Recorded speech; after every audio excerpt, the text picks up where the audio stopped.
वाली भुजा और ये वाली भुजा सी है, ये सारी इक्वल होंगी। क्यों? इक्विलेटरल ट्राइंगल की सारी भुजाएं इक्वल होती हैं। जब इक्वल होती हैं तो सारे एंगल जो होते हैं वो भी इक्वल होते हैं, जैसे मैंने 60-60 लिख दिया। अब ये वाली भुजा मिली 20 सेंटीमीटर और ये वाली भुजा मिली 12 सेंटीमीटर। तो ये बड़ी वाली भुजा का मान क्या होगा भाई? इस वाली भुजा का मान क्या होगा? तो इस वाली भुजा का मान हम कैसे निकालेंगे? तो ट्राइंगल ABC से, फ्रॉम ट्राइंगल ABC से, पूरे वाला ट्राइंगल बड़ा वाला ले लें ABC से।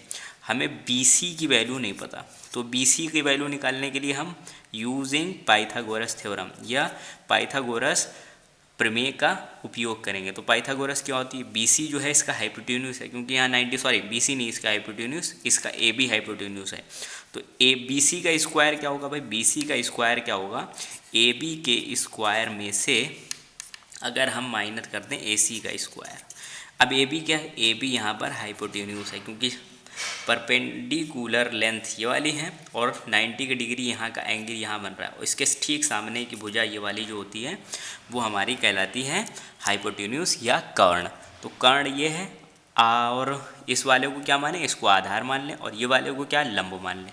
तो लंब का स्क्वायर इजिकल टू कर्ण का स्क्वायर माइनस आधार का स्क्वायर। अब BC का स्क्वायर आपको निकालना है, तो AB कितनी दी हुई है? 20 दी हुई, तो 20 का स्क्वायर हो जाएगा, माइनस AC कितनी दी हुई? 12 दी हुई, तो 12 का स्क्वायर। 20 का स्क्वायर जो होता है वो 400 और 12 का स्क्वायर 144 होता है। अब 400 में से 144 माइनस करते हैं, तो 400 में से 144 इधर माइनस करते हैं। 400 में से 144 माइनस, 10 में से 4 गए 6, 9 में से 4 गए 5 और 3 में से 1 गया 2, 256। तो बचा 256। ये किसके आई वैल्यू? BC square. यहाँ पे भी BC स्क्वायर।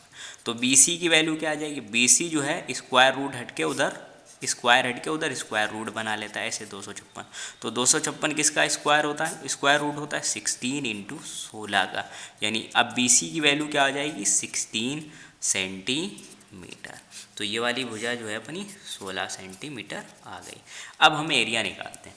तो एरिया कैसे निकालेंगे? एरिया निकालने के लिए सबसे पहले आप बड़े वाले का एरिया निकाल लें। तो एरिया ऑफ ट्राइंगल ABC या ABC त्रिभुज का एरिया कैसे निकालते हैं? 1/2। और क्या होता है भाई? अगर हमें ये 1/2 वाला याद है तो आराम से कर लेंगे। ये वाली लेंथ, ये वाली, ये देखिए इसकी परपेंडिकुलर लेंथ है, ये इसका बेस है, या ये बेस है, ये हाइट है। इसे हाइट माने, इसे बेस माने, या इसे बेस माने, इसे हाइट माने, क्योंकि यहाँ पे 90 डिग्री का एंगल बन रहा है, इसलिए बड़ी आसानी से निकल सकता है। क्या होता है? Base into height. तो 1/2 करा, बेस इसका है 12 और हाइट है 16। तो 12 या 16 को काटते हैं, या किसी एक को भी काट सकते हैं। तो 12 अट्ठी क्या होते हैं? 12 अट्ठी 100, वो 12 अट्ठी 96, यानी 96, 96, 12 अट्ठी 96। 8 2 16 का 6, 1 कैरी 8 1 8 19, यानी 96 सेंटीमीटर स्क्वायर। ये किसका है? पूरे टोटल एरिया आया।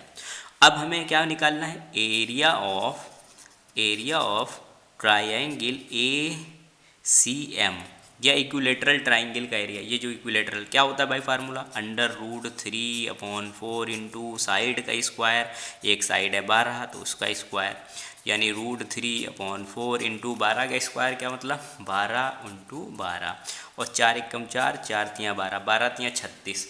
तो ये हो जाएगा 36 इंटू √3। अब 36 को √3 की वैल्यू आपको पता है, √3 की वैल्यू जो होती है 1.73 या 71 के आसपास होती है।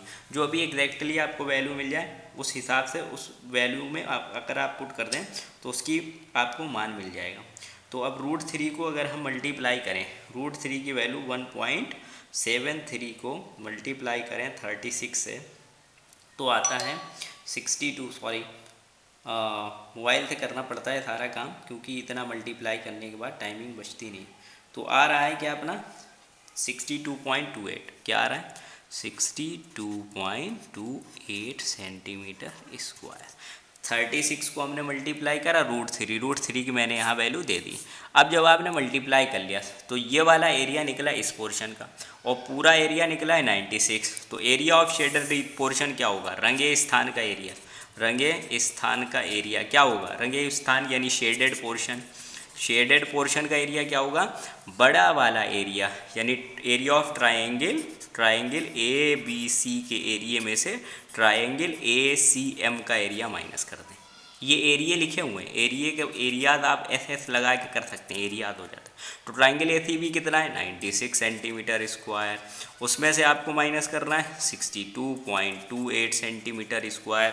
तो अगर हम माइनस कर दें 60, तो माइनस करने पे हमारा कितना बचेगा, माइनस कर दें अगर 96 से तो बचा 33.72 सेंटीमीटर स्क्वायर। और ये किसका एरिया आ गया, ये एरिया आ गया इस शेडेड पोर्शन का एरिया।